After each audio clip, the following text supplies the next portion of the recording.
The bass thrummed through the walls of the club, a physical force that seemed to vibrate through my ribcage with each pulsing beat. I pressed myself against the cold metal of the bathroom door, my heart hammering faster than the music outside. 3 deep breaths. That's all I needed. 3 deep breaths and I could go back out there, smile plastered across my face like everything was fine. But everything wasn't fine. My phone buzzed in my clutch for the 15th time in the past hour. I didn't need to look to know who it was. Derek. Again. Always Derek. The messages had started innocent enough 3 months ago when we'd broken up. Just checking in. Hope you're doing okay. But they'd evolved into something darker, more insistent. Where are you? Who are you with? You can't just ignore me, Jesse. Except I could. I had to. I smoothed down the front of my dress, a simple black number that my roommate Maya had insisted I wear tonight. You need to get out there again, she'd said, applying her eyeliner with surgical precision. Derek doesn't own you. He never did. She was right, of course. But knowing something intellectually and feeling it in your bones were 2 entirely different things. The bathroom door burst open and Maya stumbled in, her usual composure slightly ruffled by champagne and the exertion of dancing. There you are. I've been looking everywhere. Come on, there's this group of guys from downtown who want to buy us drinks. She grabbed my hand, her enthusiasm infectious despite my reluctance. I let her pull me back into the chaos of the main room. The club was packed tonight, bodies moving in synchronization to music that felt more like a heartbeat than a melody. Colored lights sliced through artificial fog, creating an otherworldly atmosphere that made everything feel simultaneously more real and less so. That's when I saw him. Derek stood near the bar, his eyes scanning the crowd with a predatory focus I recognized all too well. He hadn't seen me yet, but it was only a matter of time. The club suddenly felt too small, the walls closing in despite the cavernous space. My breath caught in my throat. Maya, I hissed, tugging on her arm. Derek's here. She followed my gaze and her expression hardened. That obsessive piece of work. I told you we should have filed a restraining order. You can't file a restraining order because someone texts too much. You can when those texts are threatening. Were they threatening? Sometimes I couldn't tell anymore. Derek had a way of making everything sound like concern, like love, like he was the victim of my cruel distance. But there was always an undercurrent, a suggestion of something darker lurking beneath his words. He turned, and our eyes met across the crowded room. Even from this distance, I could see his expression change. Recognition, then something else. Possession, determination. He started moving through the crowd toward me. We need to go, I said, panic rising in my chest. But Maya was already pulling me in the opposite direction, weaving through the dancers toward the VIP section in the back. Follow my lead, she said over her shoulder. The VIP area was elevated slightly, separated from the main floor by velvet ropes and the kind of intimidating security that made it clear who belonged and who didn't. Maya had connections through her job at a marketing firm, and she flashed a smile at the bouncer who nodded us through without question. Inside, the atmosphere shifted. The music was still loud, but somehow more controlled. The lighting was dimmer, more intimate. Groups of well-dressed people lounged on leather couches, their faces half hidden in shadow and cigarette smoke. I glanced back toward the entrance.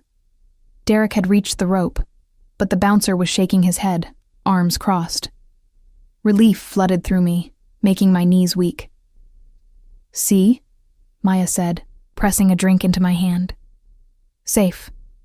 Now let's actually enjoy ourselves. I tried. I really did. I let Maya introduce me to her work friends, smiled and nodded at their stories, pretended the vodka in my glass wasn't making my stomach turn. But I couldn't shake the feeling of being watched, the awareness of Derek somewhere out there, waiting. An hour passed. then another. Maya disappeared with a guy from her office, promising she'd be back in 15 minutes. I found myself alone on one of the couches, nursing my second drink and contemplating whether it was safe to leave yet. That's when Derek found me. I don't know how he got past security. Maybe he talked his way through, or slipped the bouncer cash, or simply waited until they were distracted. But suddenly he was there, standing in front of me with that familiar smile that no longer looked charming but rather calculated. "Hey, Jess," he said, sitting down beside me without invitation. Too close. Always too close. "Fancy seeing you here?" "Derek." My voice came out steadier than I felt. "You need to leave me alone. We need to talk. You've been ignoring my messages.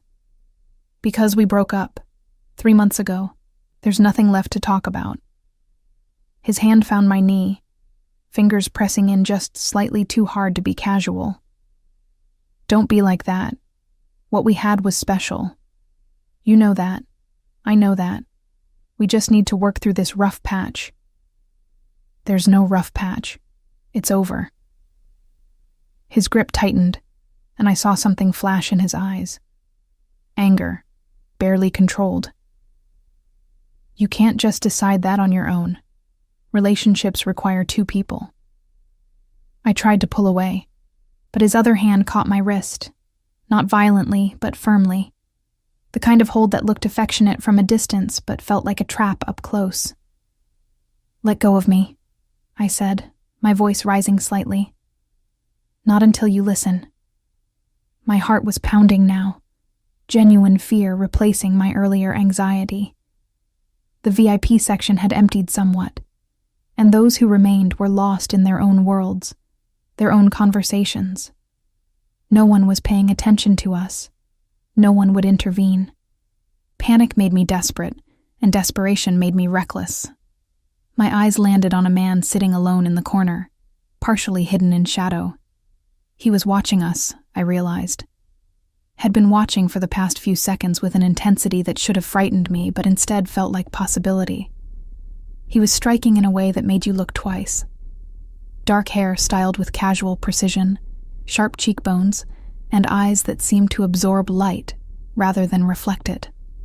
He wore a tailored black shirt, sleeves rolled to his forearms, revealing tattoos that disappeared beneath the fabric. Without thinking, without planning, I stood abruptly and walked directly to him. "Sorry I'm late," I said loudly enough for Derek to hear, my voice bright with forced familiarity. Traffic was insane. The stranger's eyes widened slightly in surprise, but before he could respond, before Derek could react, I bent down and pressed my lips to his. It was meant to be quick, performative, a desperate ploy to convince Derek I'd moved on. But the moment our mouths met, something shifted. His lips were warm and firm, and for a heartbeat he remained frozen. Then his hand came up to cup the back of my head, fingers threading through my hair, and he kissed me back. Actually, kissed me back. Not the chaste brush of lips I'd intended, but something deeper, more consuming. His mouth moved against mine with a confidence that made my breath catch, made me forget for a moment that this was a stranger, that I was using him, that Derek was watching. When we finally broke apart, I was breathing hard, my lips tingling. The stranger's dark eyes were fixed on mine, unreadable and intense. Then he looked past me, to where Derek still stood by the couch, and something in his expression changed. Hardened. "Who's your friend?" he asked, his voice low and carrying an accent I couldn't quite place. Not Italian, but something close. Mediterranean, perhaps. "He's no one," I said quickly. "Just someone who can't take a hint." "I see." The stranger stood, and I was struck by how tall he was, how his presence seemed to fill the space around us. He looked at Derek, and his next words were casual, but edged with steel. "I think the lady would like you to leave." Derek's face had gone red, his hands clenched into fists at his sides. "This doesn't concern you. Jesse and I are having a private conversation." "Jesse," the stranger repeated, as if testing my name on his tongue. His hand found the small of my back, possessive and warm through the thin fabric of my dress. "Is that true? Do you want to continue your conversation with him?" I should have said yes, should have thanked him and walked away, found Maya, gone home. But something in the way he said my name, the way his touch made me feel simultaneously protected and claimed, made me shake my head. "No, I want him to leave." The stranger smiled then, and it wasn't a kind smile. It was the smile of a predator who'd just been given permission to strike. He looked back at Derek, and though I couldn't see his face, I saw Derek's reaction. The other man actually took a step back, his bravado crumbling. "You heard her," the stranger said softly. "Leave, and don't come back." For a moment, I thought Derek might argue, might push back the way he always did. But something in the stranger's demeanor, some unspoken threat in his posture, made Derek turn and walk away. Not confidently, but quickly, disappearing back into the main crowd. I released a breath I hadn't realized I'd been holding, my whole body suddenly shaking with adrenaline and relief. "Thank you," I managed. "I'm sorry I just grabbed you like that. I didn't know what else to do." The stranger turned back to me, and his expression had softened slightly, though his eyes remained intense. "Don't apologize. I'm Jackson. Jesse." Then I laughed, slightly hysterical. "But you already know that."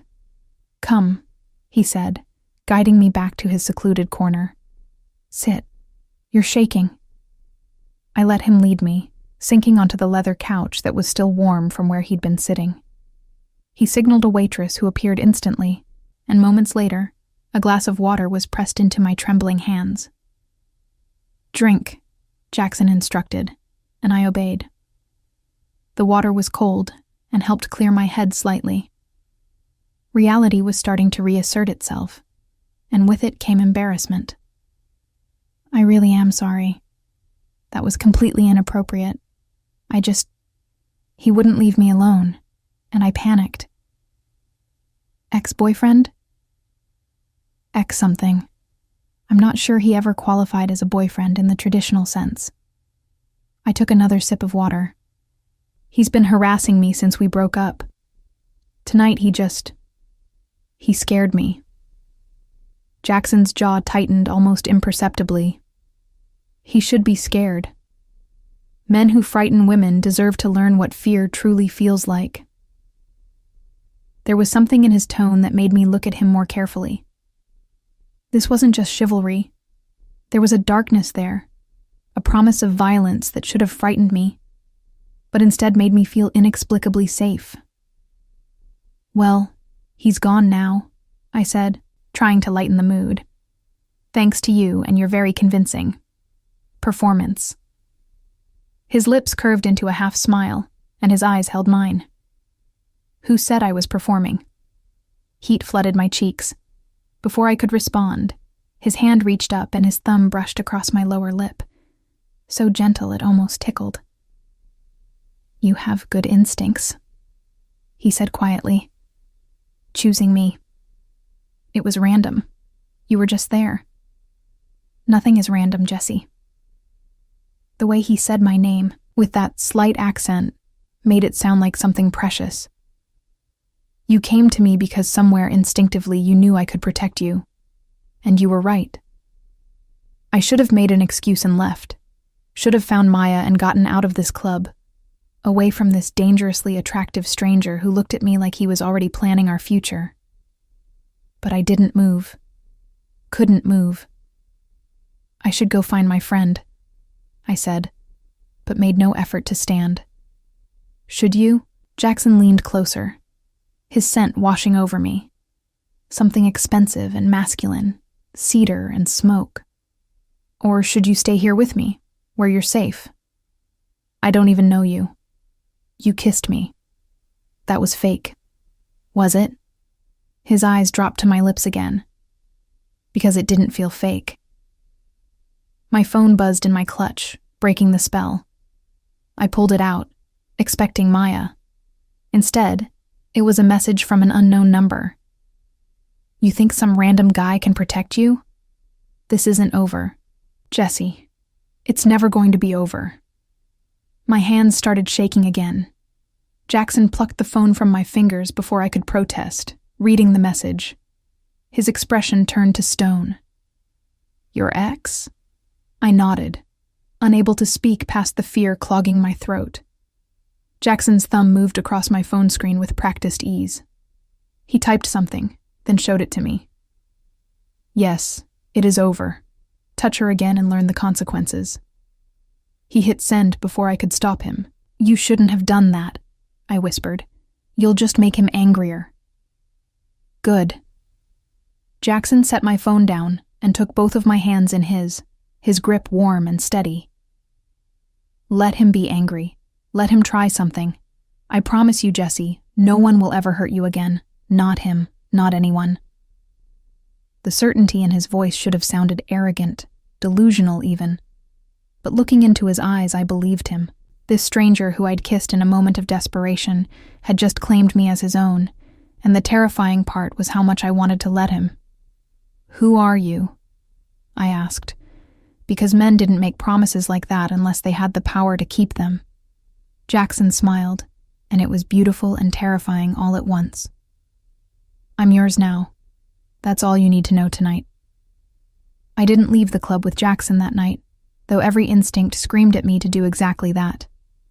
Maya found me 20 minutes later, apologetic and slightly drunk, and insisted we share an Uber home.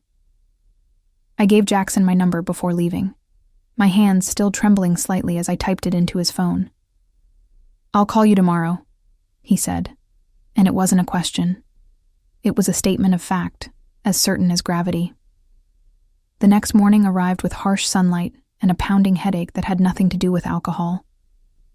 I'd barely slept, my mind replaying the kiss over and over, the feel of Jackson's hand in my hair, the way he'd looked at Derek like he was already planning how to eliminate a problem. My phone rang at exactly 9 o'clock. Unknown number, but I knew who it was before I answered.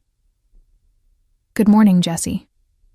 Jackson's voice was smooth, alert, carrying none of the grogginess I felt. Did you sleep well? Not really, I admitted, padding into my tiny kitchen to start coffee. Last night was intense. It was necessary. Has he contacted you again? No. Not since your message. I poured water into the coffee maker, watching it drip through with unusual focus. Look, Jackson, I appreciate what you did, really. But you don't have to keep checking on me. I can handle Derek. Silence stretched between us for a moment. Then, can you? The question wasn't accusatory. It was genuine, and it made me pause. Could I handle Derek? I'd been trying for 3 months, and he was only getting worse. I'm working on it, I said finally. Let me help you work on it. Have lunch with me today. I have to work. Where? I hesitated. Something in my gut warned me against giving this stranger too much information, even as another part of me desperately wanted to trust him. At a consulting firm downtown, administrative work. What time is your lunch break? 1 o'clock. Perfect. I'll pick you up at 12:45. There's a place nearby I think you'll like. Jackson, I can't just leave for lunch with someone I met last night. You can, and you will. His tone was gentle but unyielding. Because we both know Derek isn't going to stop with text messages. And we both know you're scared. You don't have to be scared anymore, Jesse. Not with me. He hung up before I could argue further, leaving me staring at my phone in a mixture of frustration and something that felt dangerously close to anticipation. Work passed in a blur of spreadsheets and email chains that required minimal brain power. My cubicle was identical to 30 others on the floor, a beige box with barely enough room for my computer and a small plant that was slowly dying despite my best efforts. My coworker Sarah stopped by mid-morning with gossip about the office manager's affair, but I could barely focus on her words.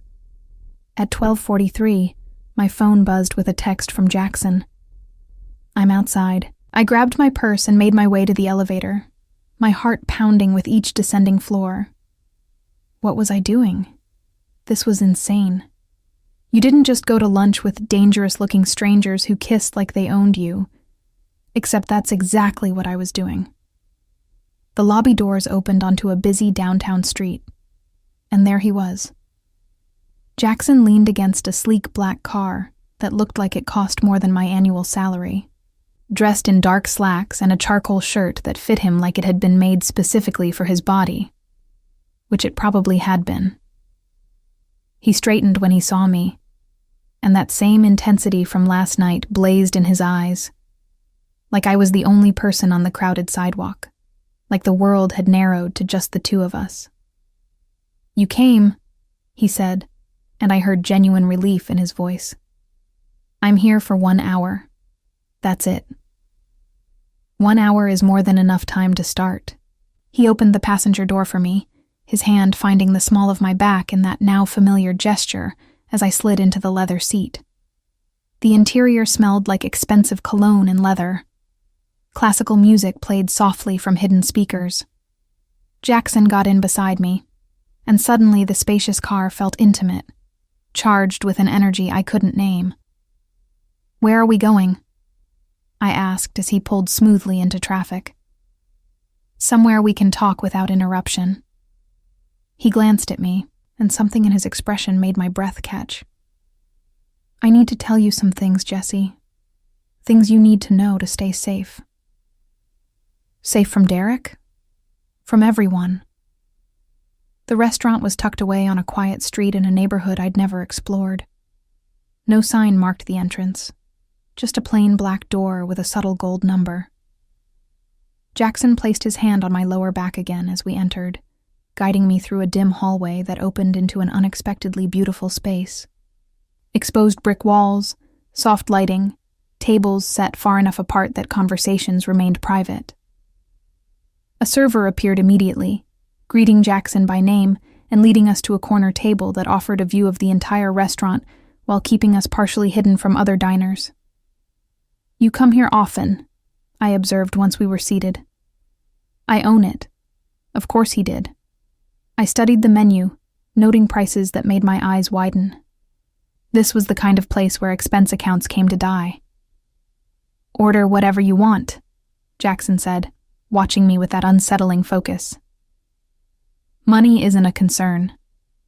What do you do? I asked, setting down the menu. For a living, I mean. I manage investments, acquisitions, properties. He paused, and his next words were weighted with meaning.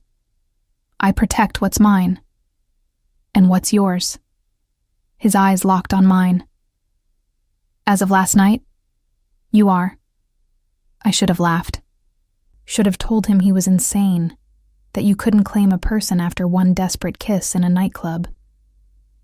But the way he said it, with absolute conviction, made my protests die in my throat. You don't even know me, I whispered. I know enough. I know you're strong enough to use a stranger as a shield when you're frightened. I know you're brave enough to show up here despite every instinct telling you to run.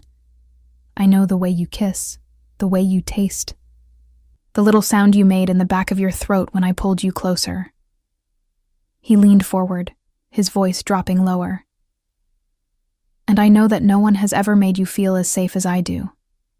Am I wrong? I wanted to say yes. Wanted to maintain some sense of independence, of self-preservation, but I couldn't lie to him. No, you're not wrong. Something triumphant flashed in his eyes. The server returned, and Jackson ordered for both of us without consulting the menu. White wine, pasta, things I'd never tried, but that sounded expensive and complicated. Tell me about Derek, he said once we were alone again. Everything. So I did. The words spilled out like I'd been waiting for someone to ask, to actually listen. I told him about meeting Derek at a work conference, how charming he'd been at first, how the charm had slowly revealed itself as control, the constant texts, the surprise visits to my apartment, the way he'd isolated me from friends under the guise of wanting me all to himself.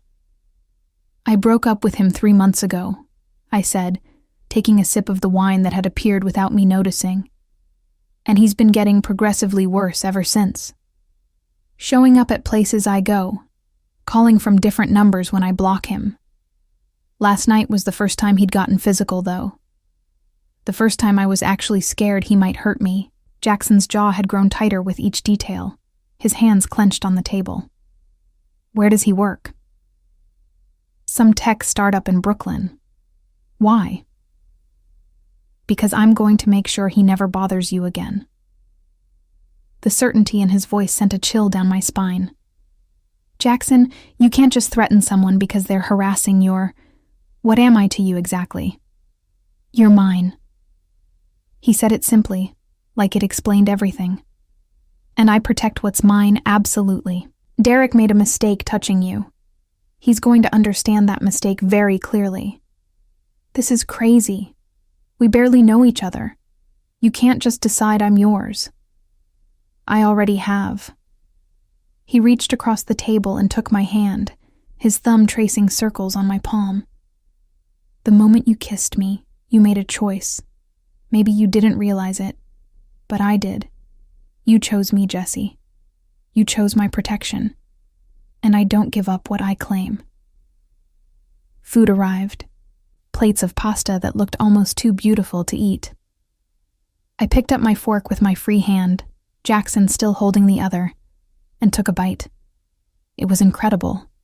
Flavors I couldn't even begin to name exploding on my tongue. How did you find out where I work? I asked suddenly, the question occurring to me mid-bite. Jackson's expression didn't change. I have resources. That's not an answer. No, it's not. He released my hand to begin eating, but his eyes never left mine. I won't lie to you, Jesse. I'm not a good man. I don't play by normal rules. When I want something, I get it. When I need information, I find it. You deserve to know that before this goes any further. Before what goes any further. Us. This. Whatever you want to call it. He set down his fork, his full attention on me. I saw you across that club last night, even before you came to me. I watched you for 20 minutes, trying to figure out why I couldn't look away. Then you walked up to me, kissed me, and I knew. You were meant to be mine. People don't belong to other people, don't they? He tilted his head, considering. You're a romantic, I think. You believe in equality, in partnerships, in two people choosing each other every day. And those are beautiful ideals. But they're not reality. Not for people like me. People like you. People who take what they want and destroy anything that threatens it. He said it matter-of-factly, without pride or shame. I'm giving you honesty, Jesse, because you deserve that much. I will never lie to you, but I will also never let you go. So you need to decide right now if you can live with that. My heart was pounding so hard I could hear it in my ears. Every rational part of my brain was screaming at me to run, to get out before I got in too deep. But another part, a part I hadn't known existed until last night, was drawn to his darkness like a moth to flame. What if I say no? I asked quietly. Then I'll drive you back to work, and you'll never see me again. His eyes held mine. But you'll still be alone with Derek, still looking over your shoulder, still afraid. And if I say yes, then you'll never be afraid again. Derek will disappear from your life completely. You'll have everything you need, everything you want. And in return, you'll be mine. Completely. Exclusively. Mine. The word hung in the air between us, heavy with promise and threat. I need to think about this, I said, though my mind was already made up, had been made up the moment he kissed me back last night. Of course, Jackson's smile was knowing, like he could read my thoughts. Think about it. But Jesse, while you're thinking, know that I'm already working to keep you safe. Whether you accept me or not, Derek won't bother you anymore. What are you going to do to him? Nothing permanent, just a conversation. A very clear conversation about boundaries and consequences. We finished lunch with lighter conversation. He asked about my work, my family, my dreams. I found myself telling him things I'd never told anyone, drawn out by his intense focus and genuine interest. Or maybe by the wine that kept appearing in my glass. By the time he dropped me back at work, I was 45 minutes late from lunch and didn't care. My boss would be furious, but Jackson's parting words made it not matter. Think about my offer, he said, kissing my hand in a gesture that should have felt old-fashioned, but instead felt possessive. I'll give you until tomorrow. Then I'm coming to collect my answer. I floated through the rest of the workday in a daze. Sarah commented that I looked different, glowing, and I couldn't argue. Everything felt different now. The world had shifted on its axis, and I was still trying to find my balance. My phone buzzed at 5:30, just as I was packing up to leave. A photo message from an unknown number. But I recognized the scene immediately. It was Derek, sitting in what looked like a parking garage, blood streaming from his nose, terror written across his features. No words accompanied the image, just the photo and a second message. He understands now. You're safe. My hands shook as I stared at the screen.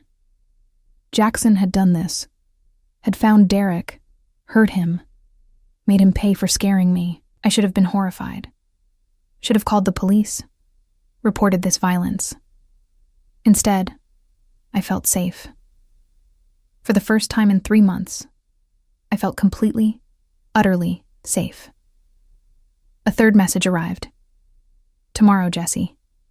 I'll be waiting for your answer. I typed back before I could stop myself. You already know what my answer will be. His response was immediate. Say it anyway.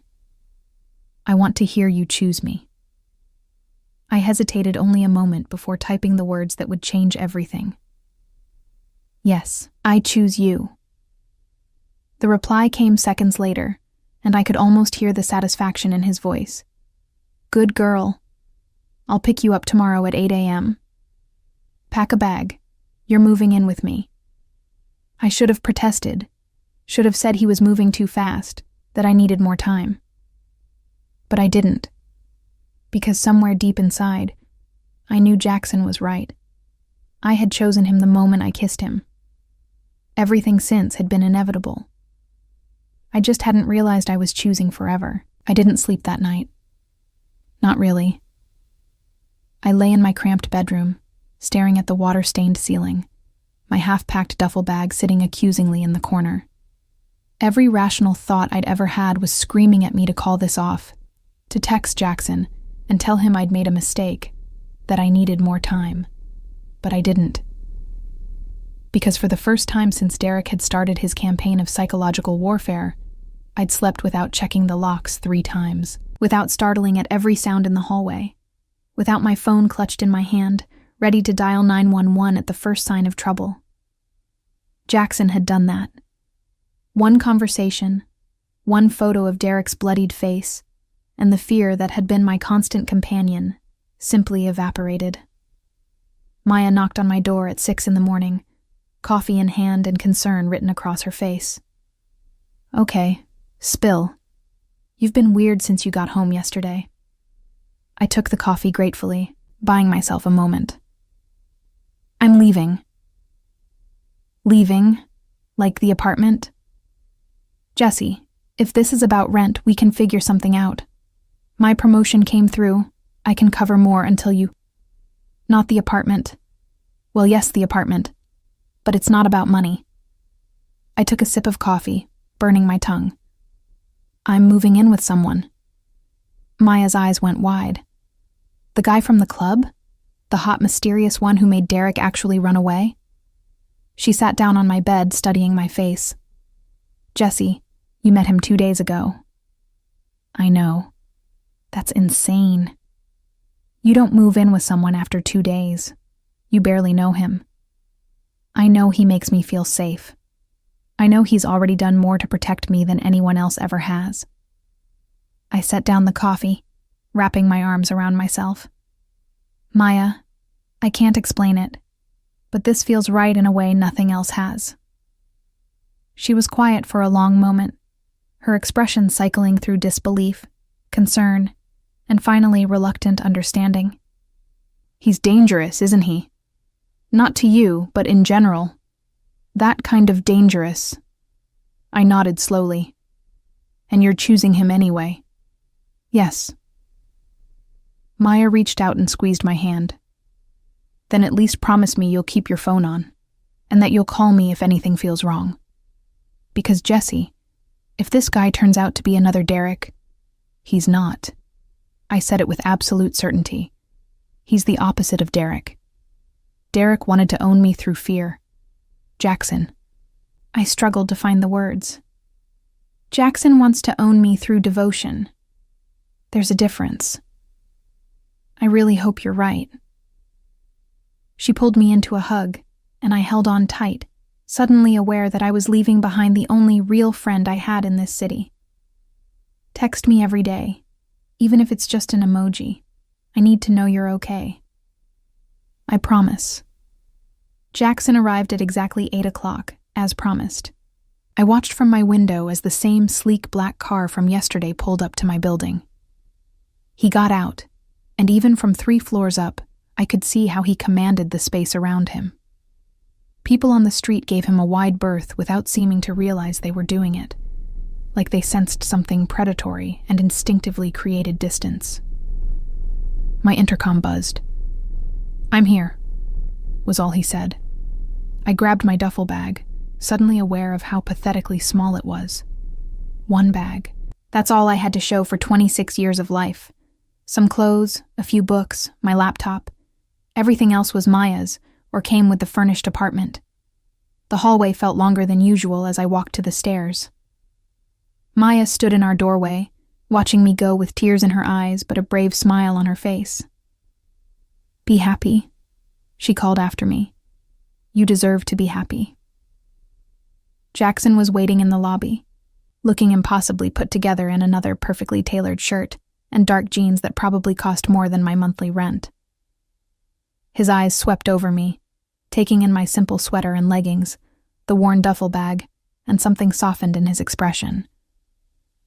Is that everything? He asked gently. I don't have much. You will. He took the bag from me, his fingers brushing mine in a way that sent electricity up my arm. I'll give you everything. The car ride started in silence, comfortable and charged at the same time. We headed north, away from my neighborhood, and into areas where the buildings grew taller and more expensive. Doormen appeared. Trees lined pristine sidewalks. The city transformed block by block into something I'd only ever seen in movies. Tell me about your family, Jackson said eventually, one hand on the wheel, the other resting casually on the center console between us. There's not much to tell. Small town in Ohio, parents who wanted me to stay and marry local. I wanted more than that. I watched the buildings slide past. We don't talk much anymore. They think I'm throwing my life away in the city. Are you close? No, not since I left. The old hurt flared briefly. They wanted me to be someone I wasn't. To be small and satisfied with small things. You're not small. Jackson's hand moved from the console to my thigh, warm and possessive. You're magnificent. They just couldn't see it. I didn't know how to respond to that, so I changed the subject. What about you? Do you have family? His jaw tightened almost imperceptibly. I did. Once. I'm sorry. Don't be. They made their choices. I made mine. He glanced at me, and something in his eyes made me shiver. Family is who you choose, Jesse. Blood means nothing if there's no loyalty behind it. We pulled into an underground garage of a building that screamed wealth. The parking level alone was nicer than my entire apartment building, with polished concrete floors and soft lighting that made the luxury cars look like art installations. Jackson's penthouse occupied the entire top floor. The elevator required both a key card and a fingerprint scan to access, security measures that should have concerned me, but instead made me feel protected. The doors opened directly into his space, and I stepped out into a world I'd only seen in magazines. Floor-to-ceiling windows offered a panoramic view of the city. The sun was still rising, painting everything in shades of gold and pink. The space was open concept, modern furniture in blacks and grays providing stark contrast to the light pouring in. Abstract art covered the walls, pieces I suspected were originals worth more than most people's houses. "This is your home?" I asked stupidly, because obviously it was. "Our home now." Jackson set my duffel bag down and came to stand beside me at the windows. "I want you to be comfortable here. If there's anything you need, anything you want changed, just tell me." I wouldn't even know where to start. I turned to face him, suddenly aware of how out of place I looked in this polished space. "Jackson, I can't afford to live here. I can't even afford to breathe air this expensive." "You don't need to afford anything. I told you I take care of what's mine." His hands came up to frame my face, thumbs brushing my cheekbones.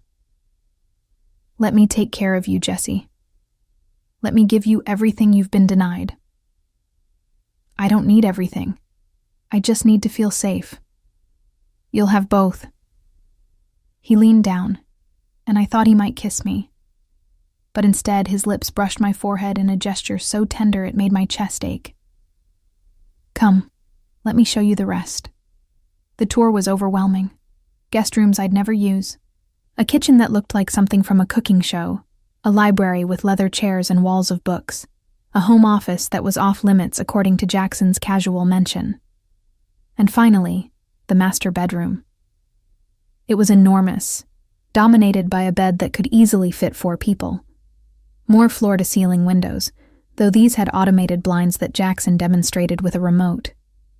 A bathroom larger than my old bedroom featured a shower with jets coming from every direction, and a tub that was practically a small pool. "I had some things brought up for you," Jackson said, opening the walk-in closet. One side was filled with his clothes, expensive suits and casual wear, organized with military precision. The other side, previously empty, now held dresses, pants, shirts, all in my size with tags still attached. "Until you tell me your preferences," I had my assistant guess. "If anything doesn't fit or isn't your style, we'll replace it." I ran my hand along a silk blouse that probably cost more than my entire current wardrobe. "You did this overnight?"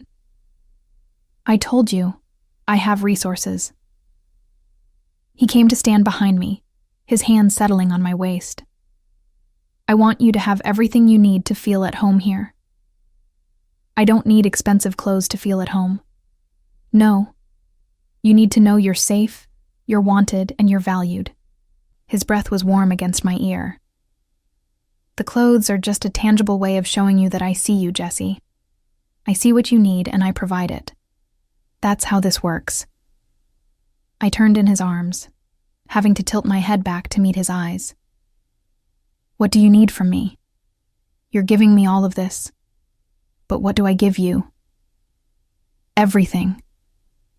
His hand came up to cup my jaw, and the intensity in his eyes made my knees weak. "Your trust, your presence, your smiles, your tears, your fears, your joys. I want all of it, every piece of you." "That's not fair exchange. You're giving me material things. I'm giving you my entire self." "Material things mean nothing to me. I can buy anything." His thumb traced my lower lip, and my breath caught. "But I can't buy you, Jesse.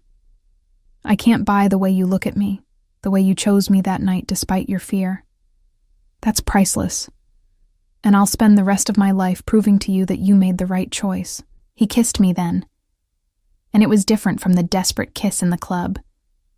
This was thorough, claiming, a promise made with lips and tongue and the press of his body against mine.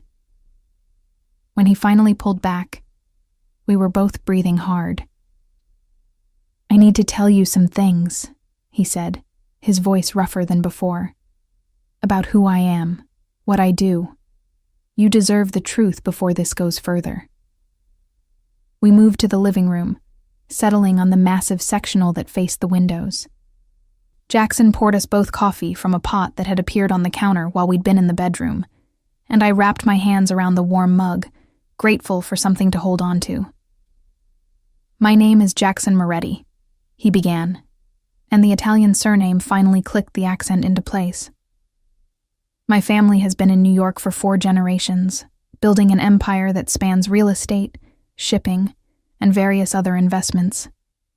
"Legal investments?" I asked quietly. "Some of them, not..."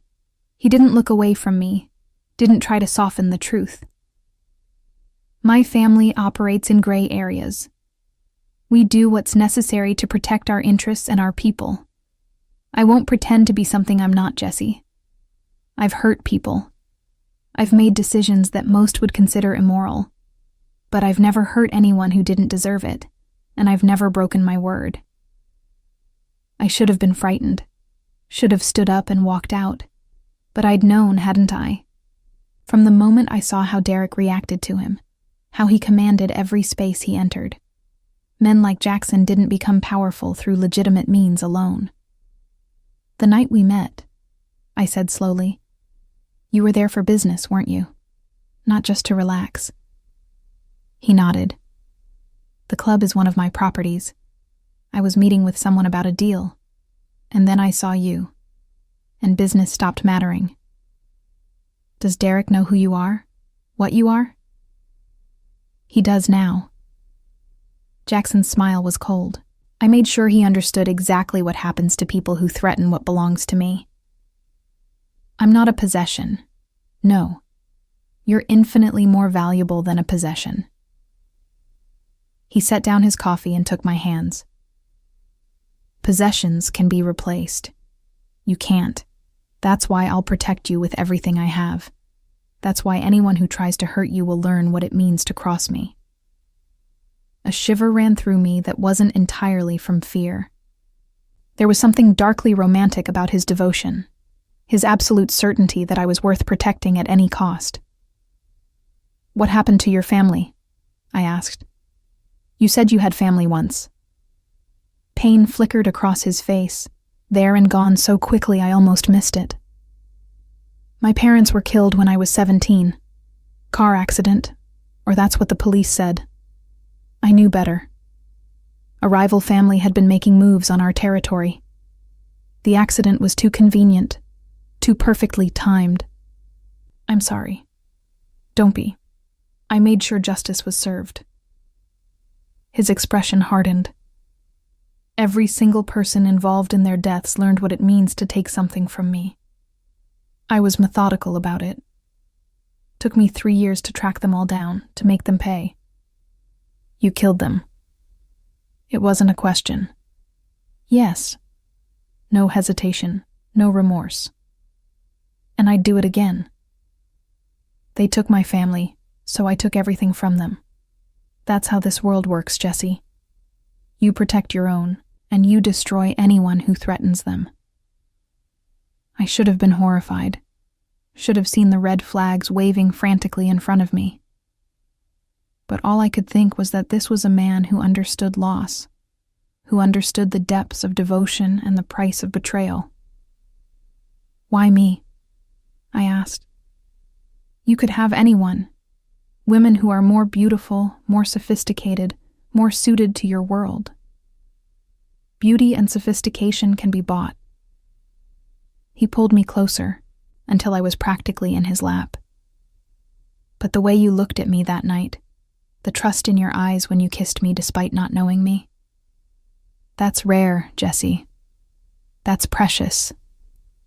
You saw something in me worth trusting, and I've spent my whole life making people fear me. You offered me something I didn't know I was missing." "What's that?"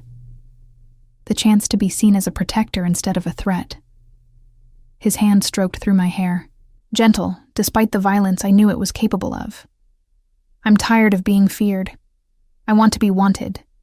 And you want me, don't you? Despite everything I've told you. I did. God help me, I did. Yes. Then let me worship you the way you deserve.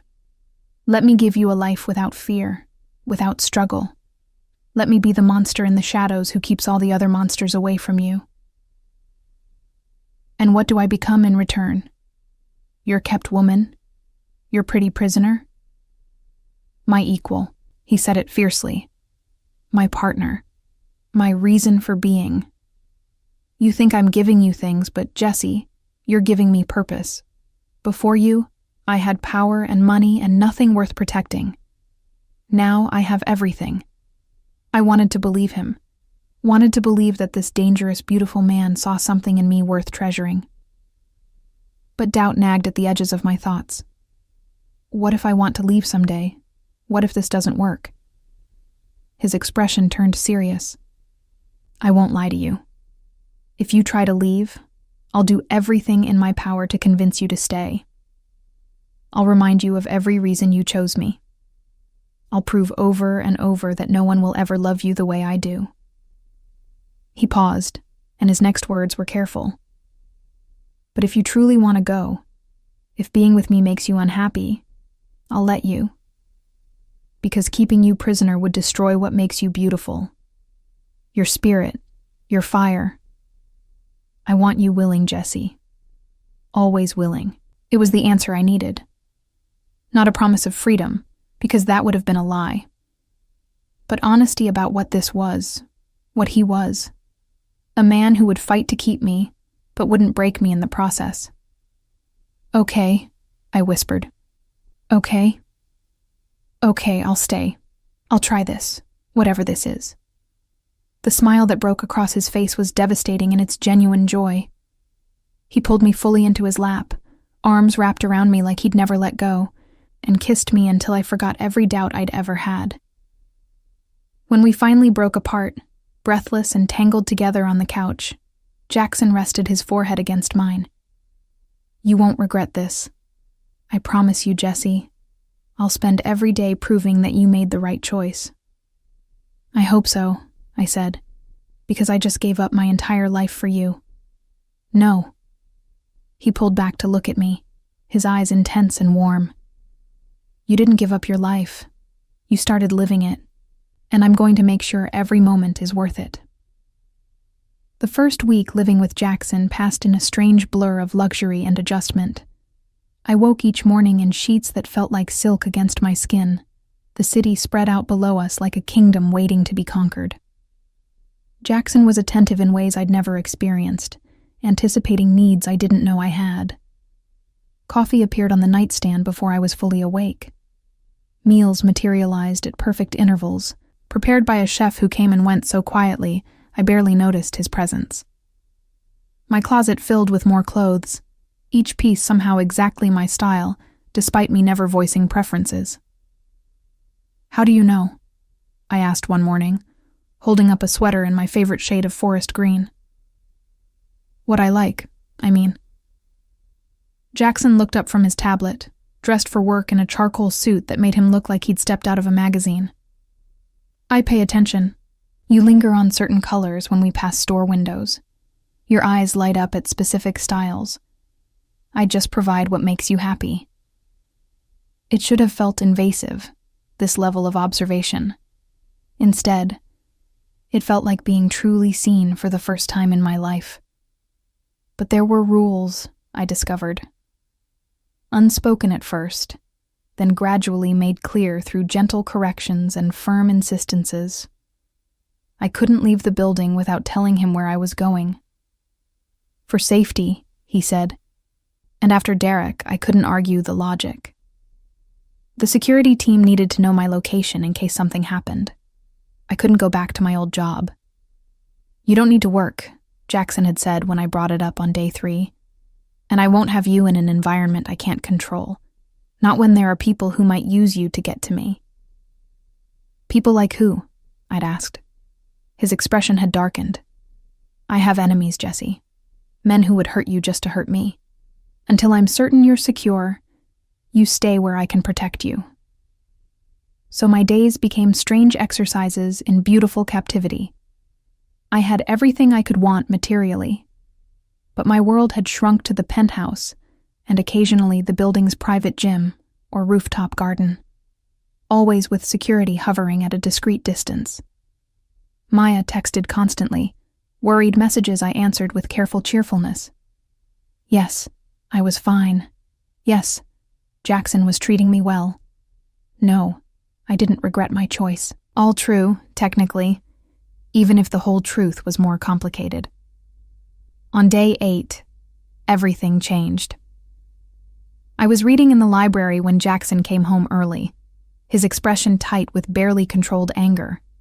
He was on his phone, speaking rapid Italian to someone, his free hand clenched into a fist at his side. When he saw me, something in his posture shifted, the tension bleeding out slightly. He ended the call and came to me, pulling me up from the chair and into his arms. His embrace was almost crushing, his face buried in my hair as he breathed deeply. "What's wrong?" I asked against his chest, feeling his heart racing. "Nothing you need to worry about." But his voice was strained, and when he pulled back, his eyes were haunted. "Business complications. They'll be handled. Jackson, I need you to do something for me." His hands came up to frame my face, thumbs stroking my cheekbones. "I need you to stay in the penthouse for the next few days. No rooftop garden, no gym. Just here, where I know you're completely safe." Fear spiked through me. "What kind of complications?" He hesitated, clearly weighing how much to tell me. "Someone is challenging my territory, making moves they shouldn't be making. It's nothing I haven't handled before, but until it's resolved, I need to know you're secure." "Are you in danger?" A ghost of a smile touched his lips. "I'm always in danger, Kara. It's the nature of my life, but I'm very good at surviving." "That's not reassuring." "It should be. I've survived this long because I'm careful, I'm ruthless, and I protect what's mine absolutely." He kissed my forehead, then my nose, then my lips with infinite gentleness. "No one will touch you. I promise." He left shortly after, taking a team of men who appeared from somewhere in the building. I watched from the windows as black SUVs pulled away, Jackson in the lead vehicle, and felt my stomach twist with worry. The next 3 days were torture. Jackson came home late each night, exhaustion written in every line of his body. He'd find me waiting up for him, pull me into his arms, and hold me like I was the only thing keeping him grounded. We'd go to bed tangled together, and I'd wake to find him already gone again. On the 4th day, he didn't come home at all.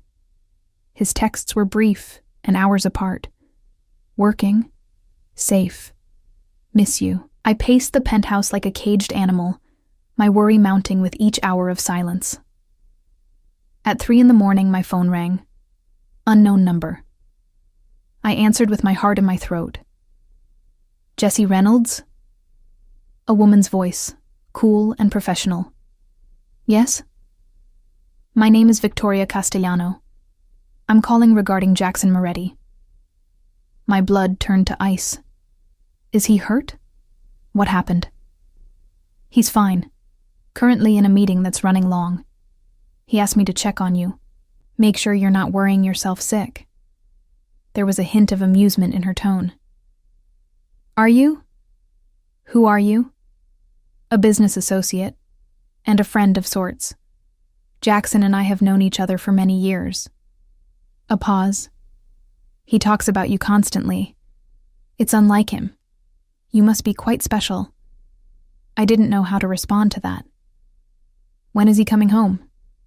"By morning, I expect. The situation is resolving itself favorably."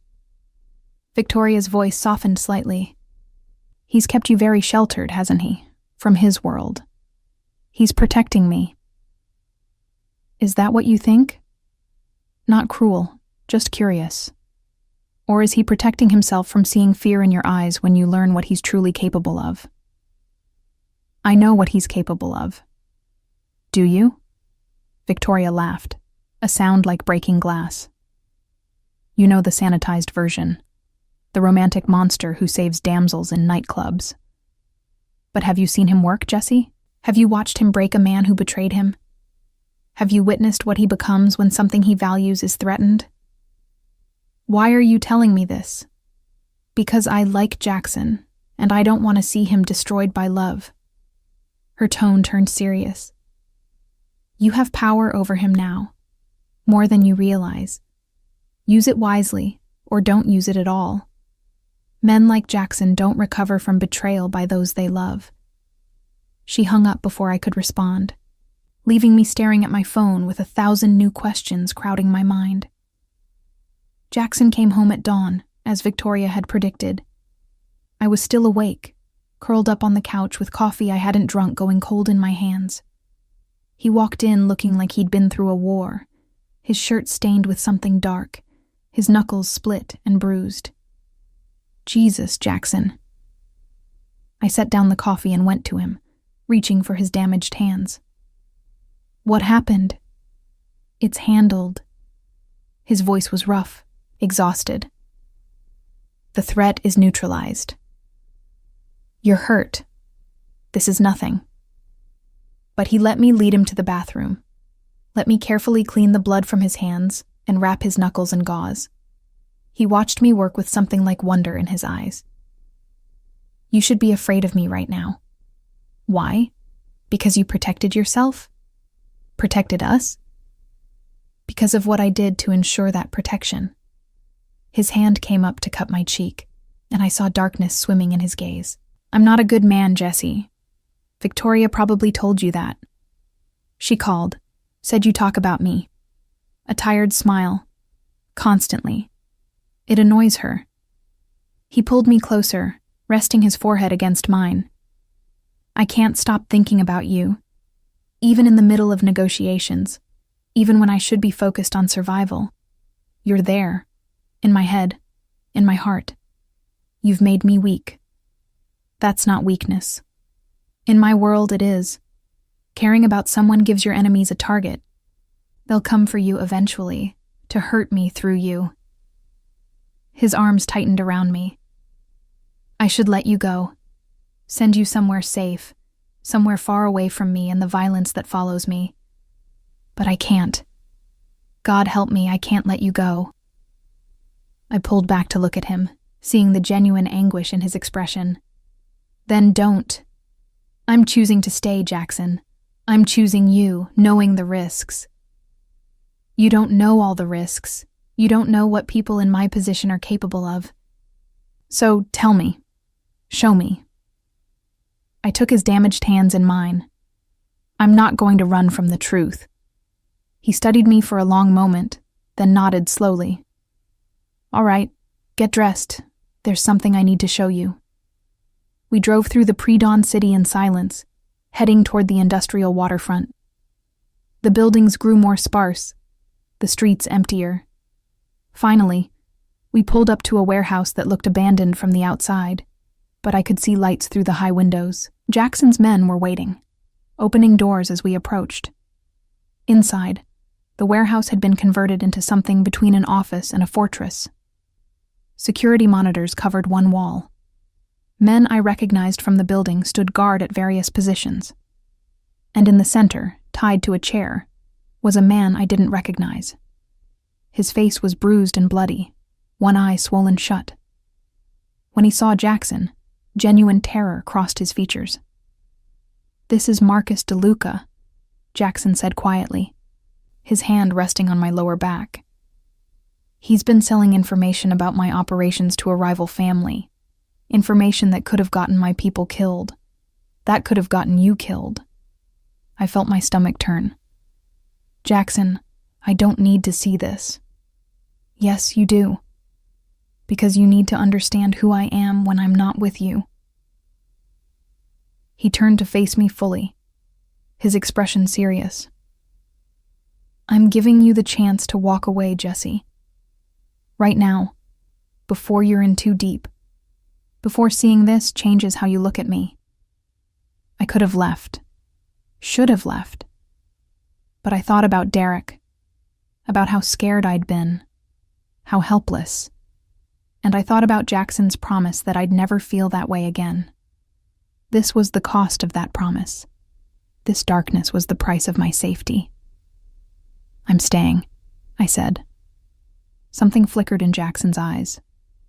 Pride, maybe, or relief. He nodded once, then turned back to Marcus. What followed was brutal and efficient. Jackson didn't raise his voice, didn't lose control. He simply extracted every piece of information Marcus had, every contact, every transaction. And when he was satisfied he had it all, he made a phone call that sealed Marcus's fate. I didn't watch the end. Jackson walked me outside before it happened, holding me against his chest in the cool morning air, as sounds I tried not to interpret came from inside the warehouse. I'm sorry you had to see that, he said into my hair. Are you? I pulled back to look at him. Sorry for what you did, or sorry I witnessed it? Sorry you witnessed it. I'm not sorry for protecting my people, for protecting you. He deserved it? He sold information that led to the death of 3 of my men. Good men, with families. Jackson's jaw was tight. Yes. He deserved it. I should have felt horror. Should have felt disgust. But all I felt was a strange sense of security. This man would go to these lengths to protect what was his. And I was his. Take me home, I whispered. We drove back in silence, the sun rising over the city as we went. Back in the penthouse, Jackson started to pull away, to give me space to process what I'd seen. But I grabbed his hand, stopped him. Don't, I said. Don't pull away from me because you think I'll reject you now. Jesse, I saw who you are, all of it, and I'm still here. I stepped closer, pressing my palm against his chest, feeling his heart racing beneath my touch. You're a monster, Jackson. But you're my monster. And I'm not afraid. The control he'd been maintaining shattered. He pulled me against him, kissing me with a desperation I'd never felt from him before. It was like he was trying to absorb me, to make me part of him so I could never leave. We made our way to the bedroom, shedding clothes and inhibitions as we went. And for the first time since I'd moved in, he made love to me like I was precious and indestructible all at once, like he was trying to prove through touch that I'd made the right choice. Afterward, wrapped in his arms with the morning sun streaming through the windows, Jackson spoke quietly against my hair. You can't unsee what you saw today. You can't unknow what I am. I don't want to unknow it. I traced patterns on his chest, following the lines of scars I'd never asked about. I want all of you, Jackson, the good and the terrible. That's what choosing you means. His arms tightened around me. Then you're mine. Completely. Forever. Forever, I echoed, and felt the last of my old life slip away. I belonged to Jackson Moretti now, and he belonged to me. In his world of darkness and violence, we'd found something worth protecting. Each other. And I knew with absolute certainty that anyone who tried to take that away would learn exactly what we were both capable of. 3 months into living with Jackson, I began to understand the true extent of his empire. It wasn't just the penthouse, the cars, the security team that followed me everywhere. It was the way restaurant owners rushed to greet him personally, the way politicians returned his calls immediately, the way entire city blocks seemed to bend to his will. I was sitting in his office one afternoon, curled up in the leather chair by the window with a book I wasn't really reading, when I overheard a phone conversation that changed everything.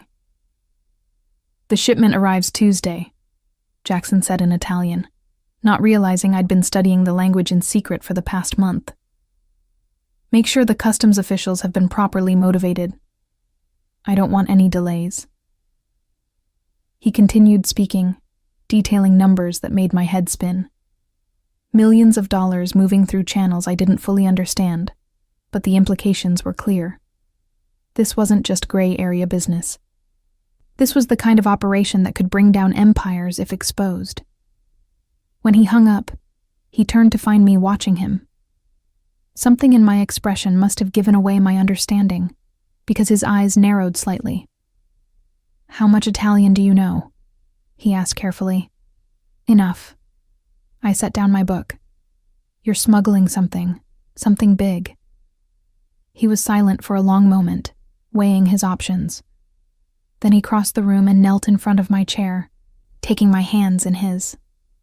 "Art. I move art and antiquities for clients who prefer discretion. Some of the pieces are legally questionable in terms of provenance.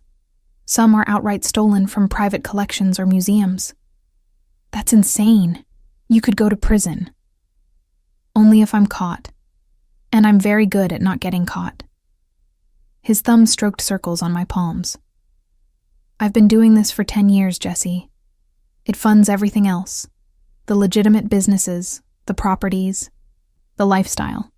And it gives me leverage over some very powerful people who collect pieces they can never display publicly." I thought about the art in the penthouse, the Monet I'd admired that first day. The paintings here. All legitimate.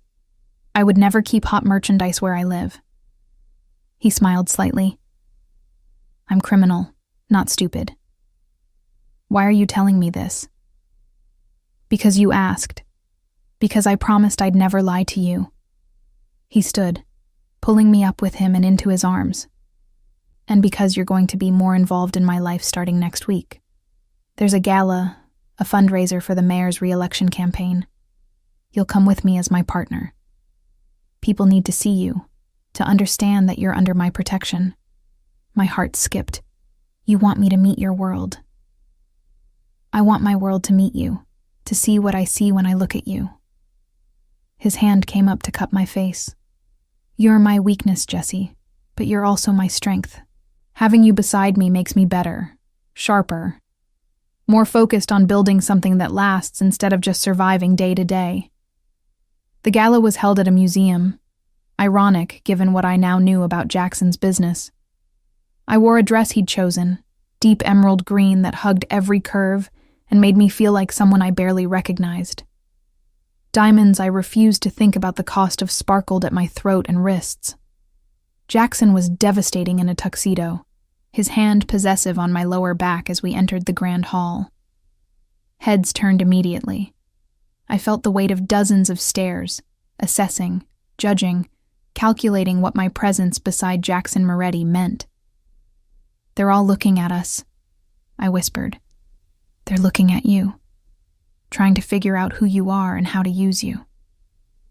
His lips brushed my ear. "Don't let them intimidate you. You're mine, which makes you untouchable. They know it." The evening was a masterclass in power dynamics. Jackson introduced me to senators, CEOs, socialites whose names I recognized from gossip columns. Each interaction was carefully choreographed, his hand never leaving my body, his attention constantly returning to me even mid-conversation. "You're very good at this," a woman's voice said behind me during a brief moment when Jackson was pulled away to speak with the mayor. I turned to find an elegant blonde in a white gown, her smile sharp as a knife. "At what?" "Playing the ingénue, the innocent caught in the big bad wolf's clutches." She extended a perfectly manicured hand. "Victoria Castellano. We spoke on the phone." Recognition hit me. This was the woman who'd called during Jackson's absence, who'd warned me about the power I held over him. In person, she was stunning and terrifying in equal measure. "You're younger than I expected," Victoria continued, studying me like I was a puzzle to solve, and clearly more resilient than Jackson's usual type. "He has a type?" "Had, past tense." She took a sip of champagne, her eyes never leaving my face. "Beautiful but empty vessels he could control completely. You're different. You have a spine. I wasn't sure at first if that would be good for him or destroy him entirely. And now, Now I think you might actually be his salvation."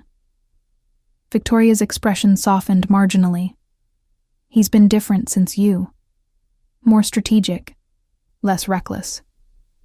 He used to take risks that would make my blood run cold. Now he calculates every move based on how it affects you. It's made him vulnerable, but also more dangerous. I don't understand. Men with nothing to lose are unpredictable. But men fighting to protect what they love, they're absolutely ruthless." She glanced across the room to where Jackson was still speaking with the mayor, though his eyes kept finding me. "Anyone who threatens you now threatens the one thing he values above his own life. That makes you the most protected person in this city, and the most valuable target." A chill ran down my spine. "Are you trying to scare me?" "I'm trying to prepare you, because sooner or later, someone will try to use you against him, and you need to be ready for what that means, what he'll do in response." Victoria set down her champagne glass. "Jackson Moretti in love is the most dangerous version of himself that's ever existed. I hope you're ready for that responsibility." Before I could respond, Jackson appeared at my side, his hand immediately finding its place on my waist. "Victoria, are you terrorizing my girlfriend?" "Just getting to know her. She's delightful." Victoria's smile turned genuine. "Take care of her, Jackson. She's good for you." "I know." His arm tightened around me. "That's why I'll burn down this entire city before I let anything happen to her." He said it casually, but I knew he meant every word.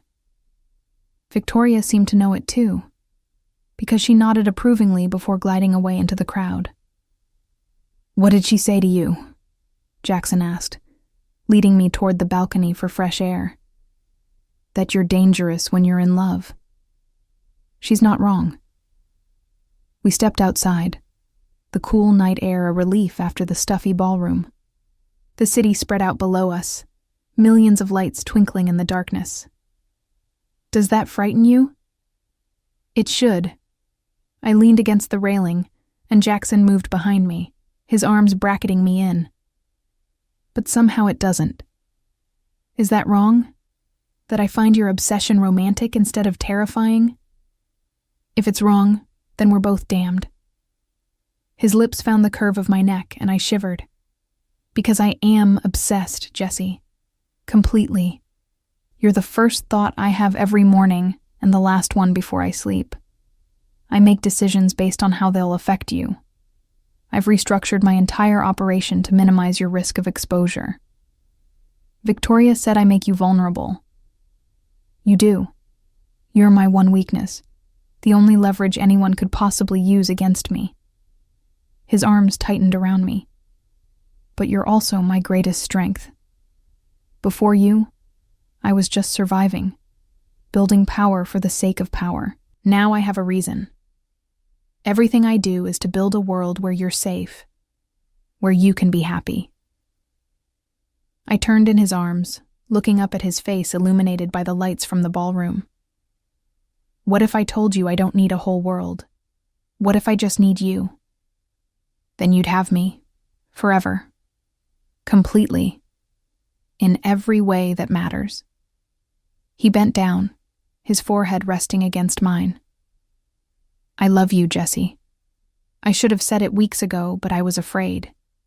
Afraid you'd run. Afraid you'd use it against me. But I don't care anymore. I love you more than power, more than money, more than my own life." Tears pricked my eyes. "I love you too. God help me. I love you so much it terrifies me. Don't be terrified. Be certain." He kissed me softly, reverently. "Be certain that I will never let anyone hurt you. Be certain that you're the only thing in this world I truly value. Be certain that loving me might be dangerous, but being loved by me is the safest place you could possibly be." The moment was shattered by the sound of breaking glass from inside the ballroom. Jackson immediately shifted, his body becoming a shield between me and the doors.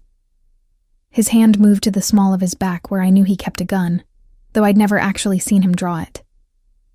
One of his security team rushed onto the balcony, Boss, we have a situation. What kind of situation? Jackson's voice was ice. Someone tried to spike Miss Reynolds' drink. The waitress caught it, but whoever did it is still in the building. The temperature seemed to drop 10 degrees. I felt Jackson's entire body go rigid, and when I looked at his face, I barely recognized the man I loved. This was the monster from the warehouse, the ruthless criminal Victoria had warned me about. Lock down every exit, he said quietly, but there was murder in his tone. No one leaves until I find out who did this. And when I find them. He didn't finish the sentence. He didn't need to. Within minutes, the gala had transformed into something else. Security flooded the building, politely but firmly informing guests that there had been a security threat, and everyone needed to remain for questioning. The mayor looked furious, until Jackson spoke to him privately, and then he simply looked pale. I was whisked away to a private room with a female security guard who checked me over thoroughly, making sure I hadn't ingested anything dangerous. Jackson appeared every few minutes, his eyes wild with barely controlled rage, touching my face or my hand like he needed to confirm I was real and unharmed. It took an hour, but they found him. A waiter, paid by someone to slip something into my drink. Not poison, the interrogation revealed, but a sedative. Someone had planned to take me when I was unconscious. I didn't see what Jackson did to the waiter.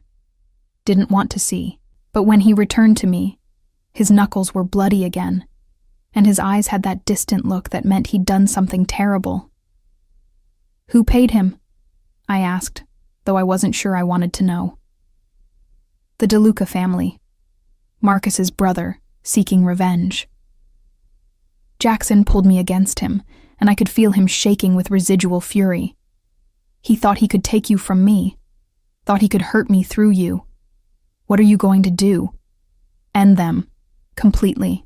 Every last member of the DeLuca family will understand what happens when someone threatens what's mine. He pulled back to look at me, and his eyes were pleading despite the violence promised in his words. I need you to go home. Now. With a full security team. I need to know you're safe while I handle this. Jackson. Please, Jesse. Please. I can't think straight when you're in danger. I can't be strategic. I just want to kill everyone in this building until I'm certain the threat is eliminated. His hands framed my face desperately. Let me take you home. Let me make sure you're protected. Then let me do what I need to do to make sure this never happens again. I saw it then, the depth of his obsession. He wasn't exaggerating. He really would kill everyone here if he thought it would keep me safe. The power I held over him was terrifying and intoxicating all at once. Okay, I whispered. Take me home. The drive back was tense, 3 SUVs surrounding Jackson's car in a protective formation. He held my hand the entire time, his grip almost painful, like he was afraid I'd disappear if he let go. Back at the penthouse, he checked every room personally before allowing me inside. Then he pulled me into his arms and just held me, his face buried in my hair, his breathing ragged. I almost lost you tonight, he said against my skin. If that waitress hadn't been alert, if they'd succeeded in taking you. But they didn't. This time. But there will be others, Jesse. As long as you're with me, there will always be people who try to use you as leverage. I can't make you completely safe. I can only make the consequences for threatening you so severe that most people won't dare try. I pulled back to look at him, seeing the anguish in his eyes. Are you asking me to leave? For my own safety? No. The word was immediate, fierce. I'm too selfish for that. I'm telling you that I will destroy anyone who threatens you. I will burn down families, ruin empires, paint this city red if that's what it takes to keep you safe. And I need you to be okay with that. With what loving me means. I thought about the life I'd had before him. The fear, the loneliness, the feeling of being invisible. Then I thought about these past 3 months. being seen, being cherished, being protected so fiercely that entire families would fall for threatening me. "I'm okay with it," I said. "I'm okay with all of it. Because loving you means never being afraid again. And that's worth everything." He kissed me then, desperate and claiming, and I knew that we'd crossed a point of no return. I wasn't just his anymore. I was part of his world, part of his darkness, complicit in everything he did in my name, and I didn't regret it for a second. That night, as I lay wrapped in his arms, I heard him make phone calls in Italian, ordering his men, planning his revenge. I heard the violence promised in his tone, felt the tension in his body as he strategized, and I held him tighter, this beautiful monster who loved me enough to become even more monstrous. Because that's what we were now. Two people so entwined that his darkness had become mine, and my light had become his only salvation. The DeLuca family would fall, and I would let it happen, would maybe even be glad for it, because they'd tried to take me away from the one person who made me feel whole. That was the moment I realized I'd truly capitulated. Not to Jackson's control, but to the reality of loving someone like him. To be loved by a monster meant accepting that he'd do monstrous things in your name. And I was done pretending I wanted anything less. The war with the DeLuca family lasted 3 weeks. 3 weeks of Jackson coming home at dawn with blood on his hands and exhaustion in his eyes. 3 weeks of me pretending not to hear the phone calls, not to notice when members of his security team didn't return. 3 weeks of understanding exactly what it meant to be loved by someone who would tear the world apart to keep you safe. I stopped asking questions after the first few days, stopped trying to maintain the illusion that I was somehow separate from the violence enacted in my name. Instead, I became his refuge. The place he came to remember why he was fighting, what he was protecting. On the morning of day 22, Jackson came home different. Still tired, still carrying the weight of what he'd done, but something had shifted. There was finality in his expression, a sense of completion. "It's over," he said simply, pulling me into his arms in the early morning light. "The DeLucas are finished. Every single one who posed a threat is gone. The others have fled the city or bent the knee." I should have felt horror at the casual way he announced the destruction of an entire family. Instead, I felt only relief. "You're safe now?" "We're safe now." He pulled back to look at me, his hands framing my face with infinite gentleness. "No one will threaten you again. I've made sure of it. The message has been sent clearly enough that even my enemy's enemies understand what happens when someone tries to use you against me." "How many?" I asked quietly. "How many people died because of me?" "Not because of you. Because of their own choices." His thumb stroked my cheekbone. "They chose to threaten you. They chose to ignore the warnings. They chose their own fate. You're innocent in all of this, Jesse. Don't carry guilt that isn't yours." But I did carry it. At least a little. How could I not? People were dead because someone had tried to drug me at a gala. An entire family had been eliminated because they'd sought revenge for something Jackson had done to protect his empire. The weight of it was crushing until Jackson did something I never expected. He took me to meet his people, not the soldiers or the security team. The civilians who worked in his legitimate businesses, who depended on him for their livelihoods. The restaurant owners whose establishments he'd saved from bankruptcy. The families of his fallen men, who he supported financially and protected fiercely. The neighborhood where he'd grown up, where his money had built parks and community centers. "You think I'm just a criminal," he said as we walked through streets where children played and people greeted him warmly. "But this is also who I am. These are the people I protect. The reason I do what I do." An older woman approached us, her eyes bright with tears. She grabbed Jackson's hand and spoke rapidly in Italian, gesturing to me with obvious approval. When she left, Jackson was smiling slightly. "What did she say?" I asked. that she's glad I finally found someone who makes me smile like my mother used to make my father smile. She says you're good for my soul. He laced his fingers through mine. She's right. You are. We visited a small restaurant that evening. Not one of Jackson's high-end properties, but a family place that had been there for 50 years. The owner, an ancient man named Giuseppe, embraced Jackson like a son. "This is my Jessie," Jackson said in English, his hand protective on my back, "the woman I'm going to marry." My heart stopped. We'd never discussed marriage, never even used the word. But Giuseppe was beaming, pulling me into a hug that smelled like garlic and tomatoes and home. "About time," Giuseppe said in heavily accented English. "This one, he needs someone to fight for. Someone to come home to. You give him that, yes?" "Yes," I managed, still reeling from Jackson's casual announcement. Over dinner, homemade pasta that melted on my tongue, Giuseppe told stories of Jackson as a teenager, how he'd worked in this very kitchen after his parents died, how he'd protected other kids in the neighborhood from gangs and dealers, how he'd built his empire not just for power, but to create safety for people who had none. "He is not perfect," Giuseppe said seriously, looking at me with wise old eyes.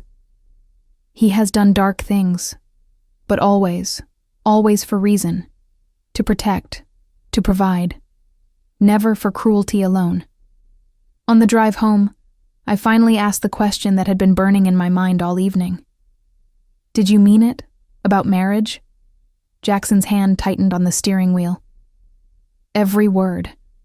I should have asked you properly with a ring and romance. But the truth just came out. Because that's what you are to me, Jessie. My future. My wife.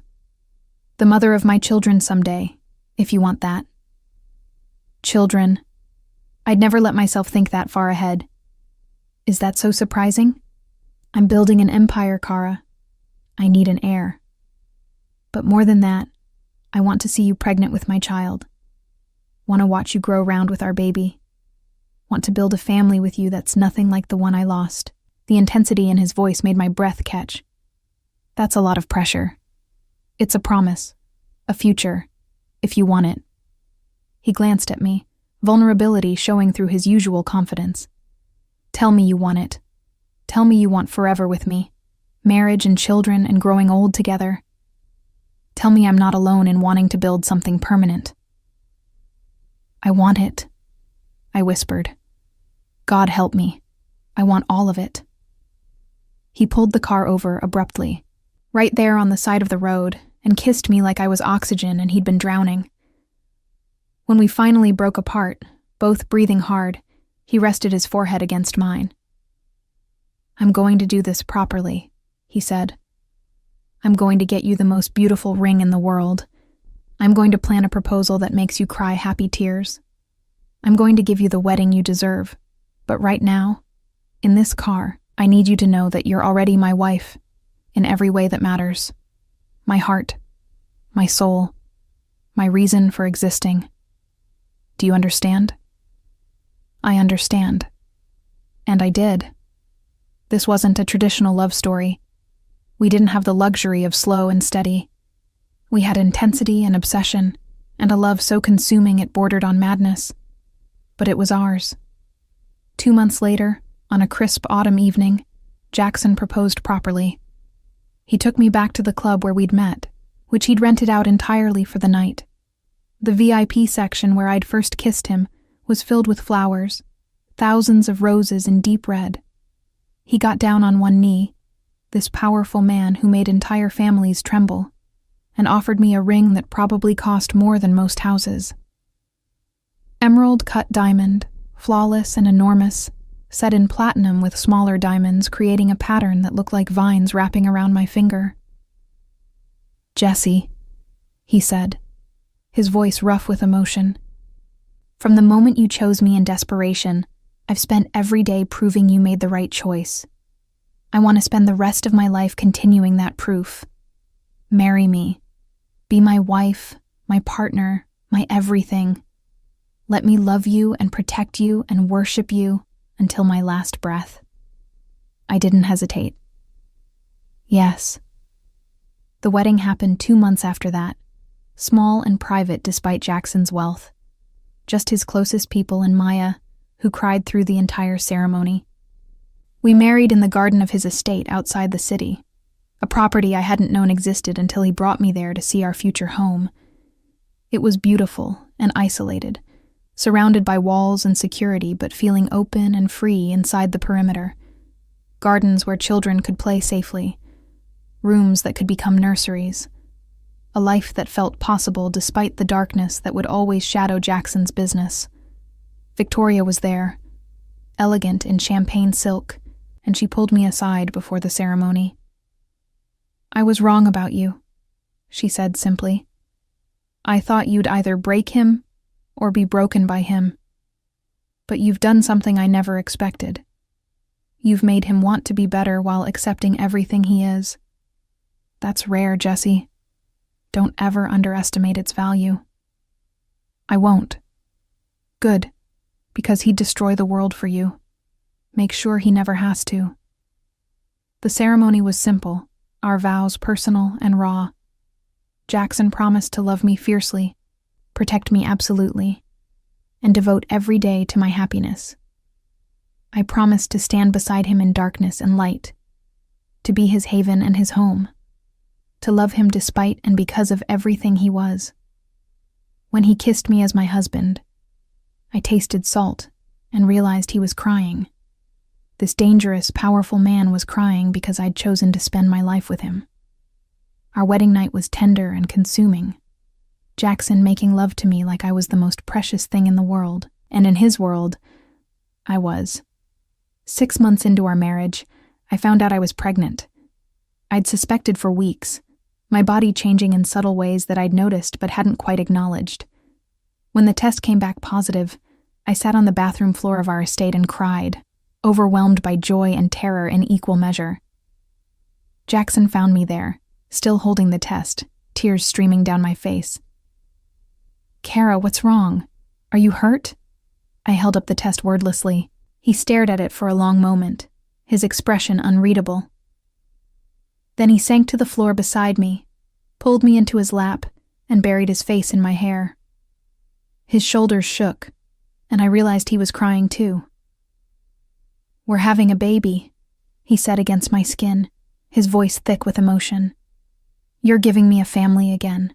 Jessie, He couldn't finish, overcome.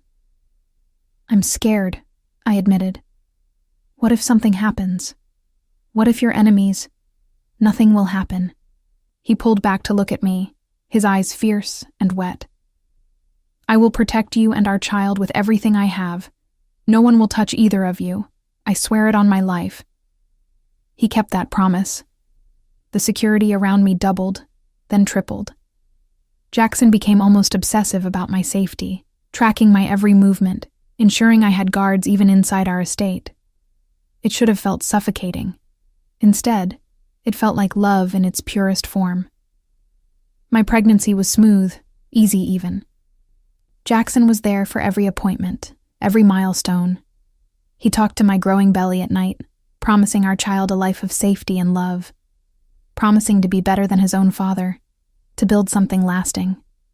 When our daughter was born on a snowy February morning, tiny and perfect and screaming with healthy lungs, Jackson held her and wept openly. "Isabella," he said, naming her after his mother. "My beautiful Isabella." Looking at him holding our daughter, this monster who'd killed for me, who'd destroyed families and built empires all in the name of protecting what was his, I finally understood what I'd truly chosen that night in the club. I'd chosen a love that was absolute and consuming. A love that would destroy anything that threatened it. A love that came with darkness, but offered a depth of devotion most people never experienced. And I'd choose it again. Every single time, because being loved by Jackson Moretti meant never being afraid. It meant being worshipped and protected and cherished beyond reason. It meant our daughter would grow up safe, shielded by a father who would move heaven and earth to ensure her happiness. Yes, there would always be danger, Yes, there would always be violence in the shadows. But in the circle of Jackson's arms, with our daughter between us, I felt only peace. "Thank you," Jackson whispered that first night, Isabella sleeping peacefully in the bassinet beside our bed. "For choosing me. For staying. For giving me everything I never thought I'd have. Thank you for fighting for me, for showing me what it means to be truly loved." I kissed him softly. "For being my monster." He smiled against my lips. "Your monster. Always." And as I drifted off to sleep in our home, surrounded by security and safety, and the family we'd built from desperation and obsession, I knew I'd found something precious. Not perfect. Never perfect. But ours. The girl who'd grabbed a stranger in a moment of panic had found her forever. And the man who'd claimed her on instinct had found his purpose. We'd both been broken in our own ways. But together, we'd become something unbreakable. That was our story. Not traditional, not gentle, but absolutely ours. And I wouldn't change a single moment of it.